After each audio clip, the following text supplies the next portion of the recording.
If the mind knows that sitting and doing nothing will undoubtedly lead to failure, why does it indulge the feeling? Why justify the appropriateness of such thoughts or way of thinking? I ask myself this question after reading As a Man Thinketh by James Allen. You don't want to know the answers. In the next 4 minutes, we break down the key ideas of the book. First 4 chapters, to be exact. Let's dive in. Chapter 1. Thought and Character. Allen's big idea here is simple. You are what you think. Your thoughts are like seeds, and your character is the garden they grow into. If you plant roses, you get roses. If you plant weeds, well, you get a yard full of regret. Act is the blossom of thought, suffering and joy are the fruits, Allen remarks. Think about it. If you're constantly thinking negative, self-defeating thoughts, your character will reflect that. But if you cultivate positive, noble thoughts, you'll grow into a person of integrity and strength. The idea here is this. By the right application of thought, man rise to high heights, and by the wrong application of thought, he descent to the level of beast. Chapter 2. Effect of Thought on Circumstances. Allen drops another truth bomb. Your thoughts shape your circumstances. Yes, that's right.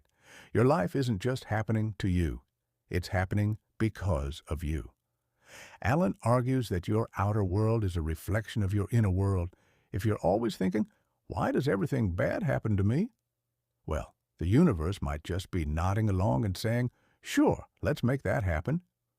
He even uses this striking metaphor. In the armory of thought, man forges the weapons by which he destroys himself. Think about that for a second. Every negative thought, fear, doubt, anger, is like a weapon you're creating in your mind, and if you're not careful, you'll end up using those weapons against yourself. But here's the good news. You can also forge tools of positivity, courage, and resilience. It's all about what you choose to think. So, if you're stuck in a rut, maybe it's time to check your mental armory. Are you building weapons of destruction or tools of creation? The choice is yours. Chapter 4. Thought and Purpose. Finally, in Chapter 4, Allen talks about the importance of having a clear purpose. He says that without purpose, your thoughts are like a ship without a rudder, drifting aimlessly and probably heading straight for an iceberg. But when you have a clear purpose, your thoughts become focused and powerful. They're like a laser beam, cutting through distractions and obstacles. However, Allen warns that doubts and fears are the ultimate party crashers. He says, doubts and fears should be rigorously excluded. They are the forces that break efforts. Think about it. How many times have you been on the verge of taking a big step only to have doubt whisper, what if you fail? Or fear shout, what if you look stupid?